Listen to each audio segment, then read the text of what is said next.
Many times in my life I have thought I might love someone truly, but they'd come and they'd go, and I wouldn't be bothered unduly till I spent time with you. Now I can't see my moments without you. Hello, this is Marcielle Presents. My name is Marcielle Brandler, and my beautiful guest is Karen S. Davis. Karen is a true Renaissance woman. Her most recent accomplishment is the already renowned Santa Anita Morning Rhapsody, the only full-color photography book exalting the life of thoroughbreds during training. She photographed the authentic behind-the-scenes collection while working as an assistant to a Southern California racehorse trainer at the world's most beautiful racetrack, good old Santa Anita. And you worked in, you were telling me that you also worked as a journalist in London. That's how I started my career. I finished college in London and liked it and decided to stay. So, how long did you live in London? About 7 years. 7 years. So I kind of transmuted a secretarial job I had for Lord Thompson, the Thompson organization, who owned the Times at the time, and I asked to be in the journalistic training. Asked to, had to audition for journalistic training. That is so cool.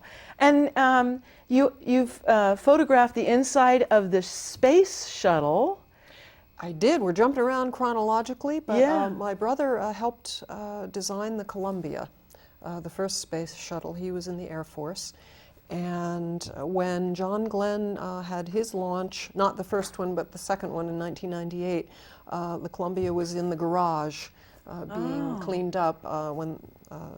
After John Glenn launched, I asked to be taken in to see it, and once again begged, could I go inside? Well, no, this was not allowed. Please, please, please, my brother helped. Eventually they let me in, to make a long story short, and I had to suit up in a bunny suit, go through the blower and have all the cells blown off me.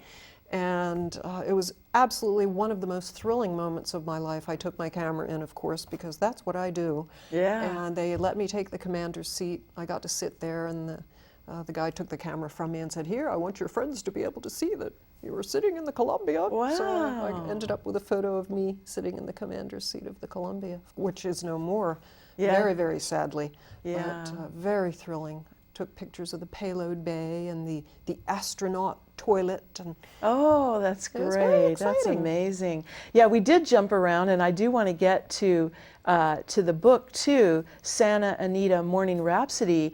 And could you tell us, how did this happen, this book? Oh, this was a beginning and an end. It was the end of office life, which I never really liked. And which people tend to do for security and health insurance and whatnot.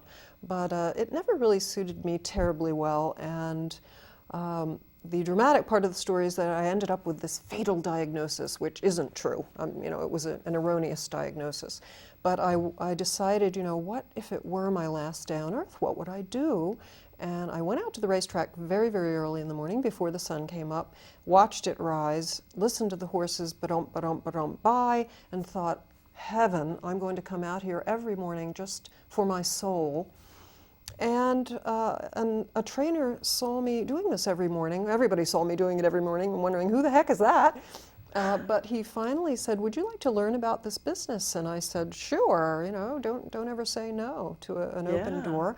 And I got credentialed by the California Horse Racing Board and assisted him. And while I was doing that, just for me, because this is what I do, I took my camera around. Right. And I ended up with thousands of pictures, and finally did a little research and realized Santa Anita did not have a book, and that no one had ever really done a book on training in the mornings, which is such a thrilling part of the day, such a different thing than racing in the afternoon. Very more intimate. Very dedicated, these people, every day of the year. Horses don't know it's Christmas. Right. They got to eat, they got to run. That's right. So they got to be groomed. Exactly, and I took photos of all of these things and made the book, and the gift shop, of course, was thrilled to have it, and That's I'm right. thrilled to have done it, and It's a just beautiful loved book. doing it. Beautiful book. And you were saying also that you starred in theater and film, and you had your own TV show. Yes, I've always been a singer as well as had a camera on me. So, from early beginnings in church, you know, as we all begin in school. And then when I came back from London with my journalistic credentials, I didn't want a part of my life to go by, you know, what if I could have done this? So I heard about something called the it was an American music theater program in the Dorothy Chandler Pavilion in Los Angeles. Yeah. And I auditioned and made it, yahoo, and studied with some of the original masters of the music theater genre who had worked with Julie Andrews, Mary Martin, Shirley Jones. Wow. Studied music theater with them and ended up with a little career in that. Probably been better if I'd gone to New York, but did a lot of it. Did some touring theater, rep theater.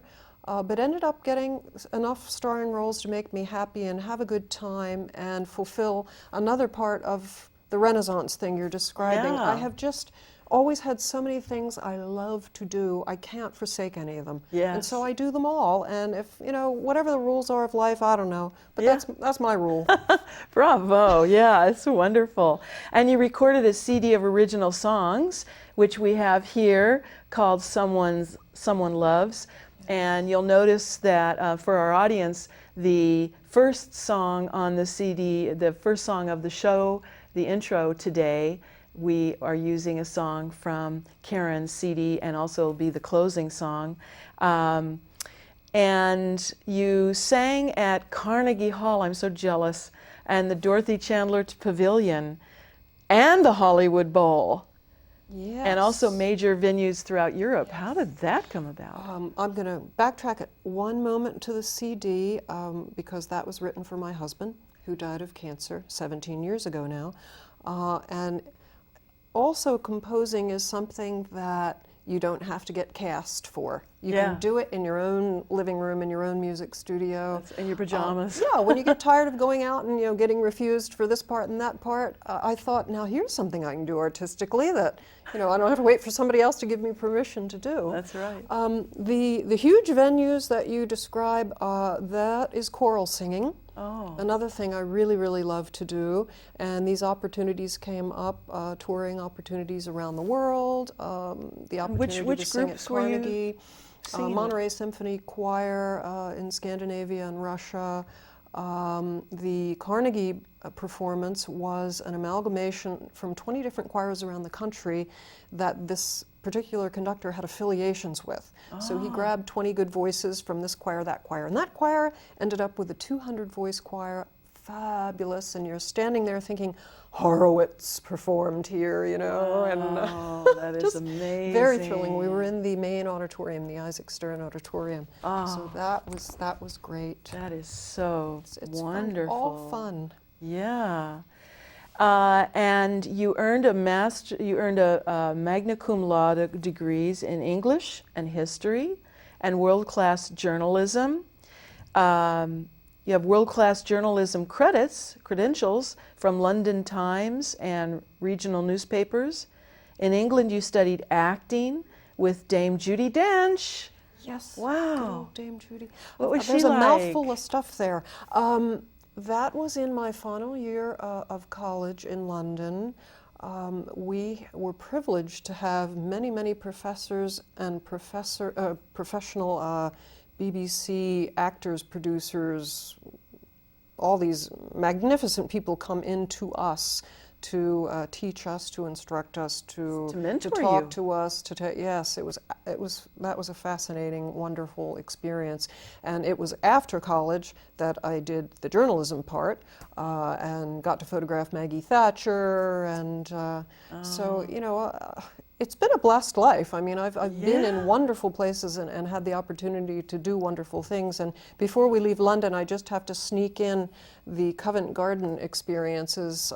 You know, you live in London, you get to go see the ballet, the opera, the symphonies every weekend if you feel like it. The prices are low there. That's you can lovely. sit in the gods, which is the balcony. And backstage once, when I talked to Luciano Pavarotti, I must have said something that struck a chord in his heart because he gave me a big smackaroo on the lips. So I have been kissed by Luciano Pavarotti, which is one of my claims to glory, and another thrilling moment. Oh, wow, that's wonderful. I also just want to mention, we were talking about your photographs, that your photographs hang in private and public exhibits and collections worldwide. The book, Santa Anita Morning Rhapsody, shares its name with your screenplay of Life on the Backside of a Racetrack and a symphony that you're composing. Could you tell us about the screenplay? Yes.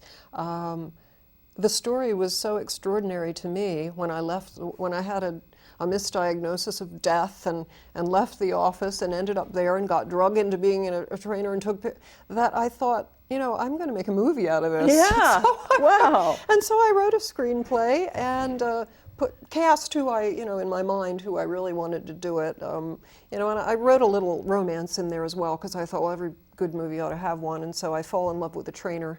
Oh, that's good. In the movie. But I call it Santa Anita Morning Rhapsody, and that's part 2, because the book was part 1. Yeah, exactly. And part 3 is the symphony, and that came about standing by the track one day and listening to this? That's exactly right. It is so cute. And the coup de grace. And hearing those hoofbeats, and all of a sudden in my brain, and I think I've done this all my life, melodies started going through my head to that beat. And I began to compose. And I took a little tape recorder trackside and started, people, were looking at me again. They never knew what the heck this girl was doing. Humming and whistling into this tape recorder. Oh, yeah, I like that part, and I'd have different motifs and themes for the gallops and the trots and the, and so because there's a rhythm there, and there's so much life and beauty and glory. Beautiful sounds, yeah. And at Santa Anita in the morning at pre-dawn, you hear the peacocks too. Oh. So I kind of trying to figure out how to get that Incorporate that. This they're screeching. Oh, it's gorgeous there. It really is gorgeous. That is so beautiful. So are you finished with the symphony yet? I still need to orchestrate it, which is the toughest part for me because I have no training in that. But I thought, I don't care. I'm going to do it, and I have been doing it. Well, now, of course, I have it a little easier than the guys with the pencils 300 years ago. Right. Because there's wonderful software out now where you can, put music on the staff and play it back to you and hear how it's going to sound. Yes. And that is just fantastic. Thank you very much, for that, because I started doing it with a pencil, and when I'm trackside, I do use a pencil, and I don't want to forget certain things. I write them down, but orchestrating it, it's going to be a whole lot easier. Yeah, and having those programs. So I wanted to know a little bit, you were talking about Judi Dench. Could you tell us what she's like? She was just so sweet, quiet, dignified. Now, how long ago was this? Why, this was a while ago. This was 1976. Okay. So she wasn't damed yet. She wasn't the big shot yet. Yeah. And I think, she almost gave me the impression, why do they want me here? And yet, then she was magnificent. So just a lovely, lovely human being. And I haven't read that biography yet that I think her friends wrote about her, but I would love to. I haven't heard about that. Now, our first photograph that we're going to show our guests is the cover of the book, and of course it's here too, but we want to show you a nice roll-in of your horse book. And Rhapsody, again, what's the title? Santa Anita Morning Rhapsody. Santa Anita Morning Rhapsody. It's so rhapsodic out there in the morning. And rhapsodious. You know, I encourage people to go out and get the book. I just think it's just such a wonderful book, and the photographs are so, there's just so much soul in the photographs. Oh, thank you very I just much. love them. And the next photograph we're going to show you is of you hanging out in the barn. Hanging out? Now, is that in the book? That photo is not in the book. No. So Somebody that's snapped you. that of me. I was playing tug of war with one of the horses. One of the horses. Your stopwatch cord kind of hangs out your pocket, and the horses would play with me, and I'd be going by, and they'd, you know, sort of Grab at it and try to get your attention, yeah, probably too. They like to play. Yeah, that's wonderful. And this next shot is inside the shed row. Yes. Could you tell us what is a shed row? The shed row, well, you've got a long corridor, and on each side are all the stalls where the horses live, hang out. So it's just, don't ask me why they call it that. Shed row. It's a row. It's a looks row like a of big sheds. Shed. It's the stable. It's the all barn. the barn, all yeah. The same, all synonyms. It's a beautiful shot.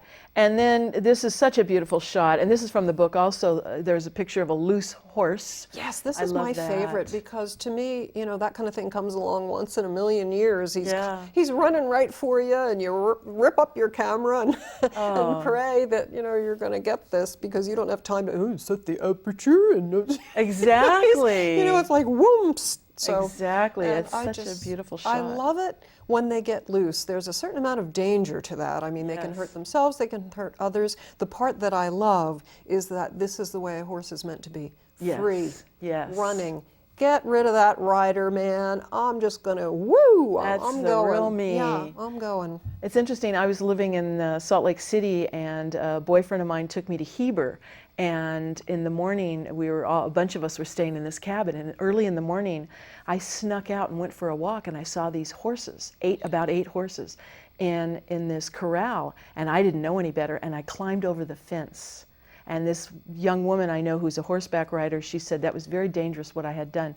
I climbed over the fence and was walking in towards the horses, and all eight of them started to converge on me, and then they started pressing up against me, and that's when I got scared, and so I just slowly walked out. Perhaps you were being accepted as a member of the herd. I don't know. She told me that, she said that was very dangerous what you did, because they're, but it felt really exciting. Yes, they are lovely, magnificent, powerful. Huge, 1,000-pound, you know, creatures. Of love. And when, you know, you've got a big horse head, I used to sing them to sleep before a race to relax them, and there'd be this big head in my arms, and, you know, you think, this head could just whoosh and knock you sideways, but they choose all this not trust to. and all this love in your arms, you know. It's just there's magnificent. nothing like that what a beautiful feeling.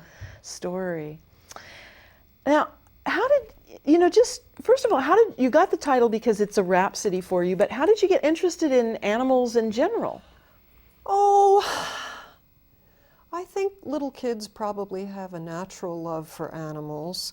With me, I grew up in a strange household where I got most of my love from my animals. Yeah. So I had a German Shepherd, and I had a chipmunk, and I had, you know, goldfish, and I had 3 geese. I had a bunny rabbit, and I loved them. And my friends sort of call me a cross between St. Francis of Assisi and Dr. Dolittle.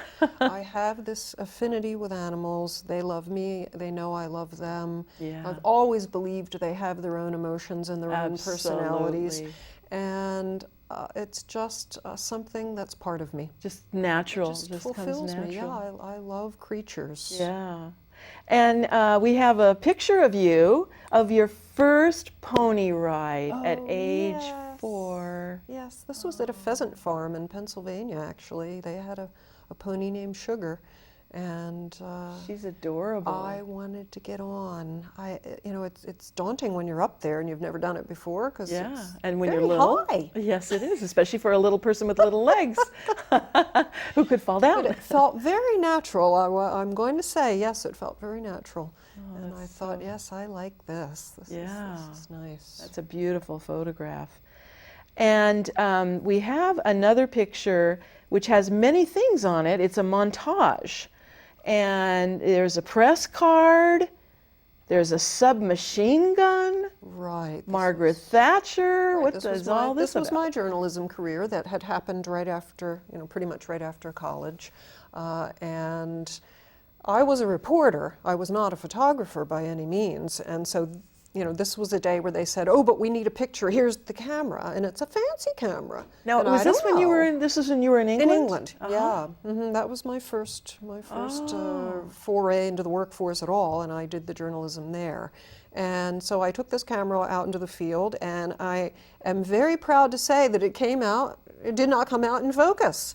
And so, you know, it makes me laugh, because I thought, well, I didn't know what I was doing, and they didn't tell me what to do with this, and, you know, that and the other thing. But I took it, and it's Margaret Thatcher, and that was my first one. That is so. And what's the thing with the machine gun? What's that about? That was during training. We were taken to various places to get stories. And we went to Catterick Army Base, if I'm not mistaken, in Northumberland, England. And guys, I believe the Queen's Regiment was in kilts at that time. Forgive me, regiment, if you weren't, but I think they were. And we got to sort of see the obstacle course and all the various things they did. And at some point they must have said, you know, would you like to use the artillery? Well, my dad had been a policeman, and I knew how to handle firearms, never used a submachine gun, but they let me do it, and it was kind of fun. Kind of fun. Yeah. I have to say, I kind of like guns and knives. I think they're cool. Oh dear, Marciel. Well, I mean, I wouldn't go around using them, but I just think they're cool, you know. So, and then so the Margaret Thatcher thing, how did that come about, the photograph? It was just one of my assignments. She was opening something for it was Taylor Woodrow, actually. I don't know that that means anything in this country. So you had to be there and report on it? Yeah, I had to do the story, right. I had to report on it, and they thrust the camera, you know, to also take a picture. So, yeah, this was, you know, a journalist's life. Yeah. Please go here and do something do what on you're that, told and go here and do something on that. So that was one of the things in my routine life. You know, there came a time. Routine. It was okay. I mean, there came a time when I progressed into that political arena, and it didn't make me happy personally. Yeah. I didn't want to do that in journalism. I like going out to the little towns and talking to the vicar and doing little stories like that. And I think that's really what led me out of journalism eventually. And I went more towards copy editing. I was very good at doing that, and I guess I could have gone back into the little village part of life, but it felt like a backward step, you know, when I was progressing this way and going on to my next step in life. And you're artistic, I think, too, your independent spirit, because I can see that in you, that you have a very independent spirit, and when somebody just shoves the camera and, oh, here, snap that snapshot, kind of. It's not really photography. It's more of fun, but yeah, and it's an assignment, and you know, and you have a boss. But if you're doing like now, the lifestyle you're living now, you're your own boss, and you're sort of paying, you know, and you can work on this project as much as you want to, and go over here and play with this one. And I think it appeals to your Renaissance woman. Very well put. Personality. I think you're probably right. Yeah, yes, you've got my secret down. I think so. Now, here's a wonderful picture of you in The Mikado. Oh, the Mikado. Tell us about The Mikado. Oh, it was one of my music theater gigs. I played Pity Sing, one of the three gals that, I don't know if anybody knows about. I know three Pity little girls Sing. from school, you know. And it was a lot of fun. The girls that I did it with were a lot of fun. We were allowed to be really hammy in this role because it was a Gilbert and Sullivan.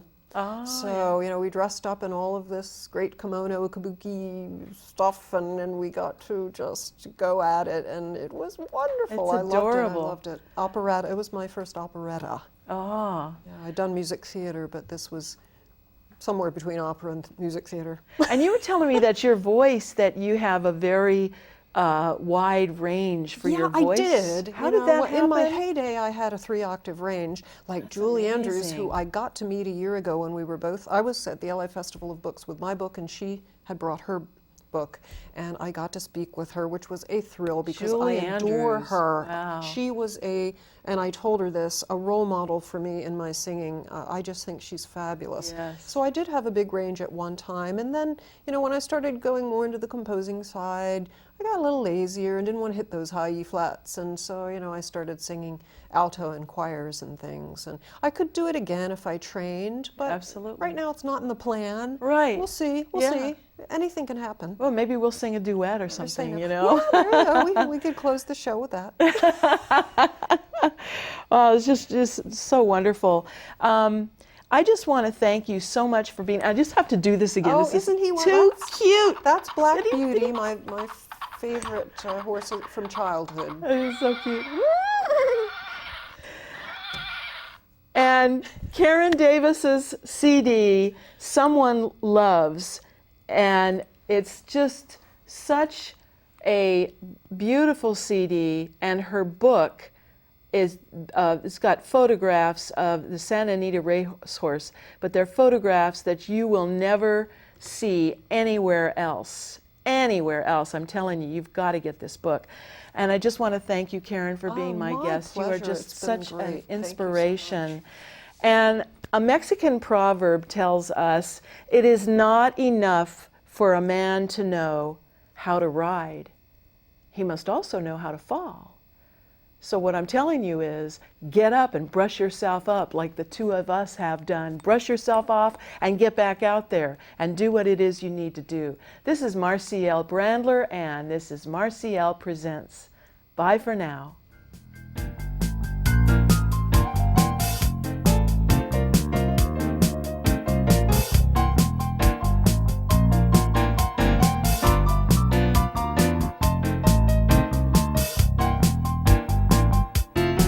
I wanna hold you till your knees are shaking. I wanna kiss you till your body's aching. So just come on over here, 'cause I can melt every fear. It's your decision, but you ought to